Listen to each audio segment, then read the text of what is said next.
who came to the dentist and said, Andre, I want to fix my central tooth, but I don't want to extract it. And she had significant resorption in her central tooth in the cervical region. So what are we going to do? We are going to contain this resorption, apply material, biomaterial, seal this resorption. We will replace the temporary. We will reline this temporary. We will notice that the initial design of the temporary was poor. The temporary for tooth 21 was larger than tooth 11. So let's allow this papilla to descend. Let's allow this papilla to descend through a flatter, straighter contour. This papilla comes down, and then after 2 months, we will replace with a balanced gingival architecture. It's great to say this to a periodontist, but my question is this. If I have this weakened remnant and I don't know that the patient has bruxism, I let it go. And in the middle of the treatment, it fractures. Why? Performing a root canal with a risk of fracture in a patient who does not have bruxism is one thing. Performing a root canal with a risk of fracture in a patient who has bruxism is a completely different matter. It's a much greater amplification. Another detail, periodontal disease. If I have active periodontal disease and I create an occlusal overload, this means it can worsen the inflammatory profile. And another detail I want to discuss with you as a periodontist,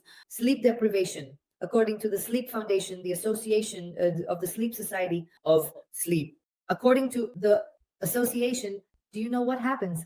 Sleep deprivation enters the relevant inflammatory stage, meaning the patient who doesn't sleep, a bruxism patient. He is a bruxism patient because if he doesn't sleep, he certainly experiences bruxism.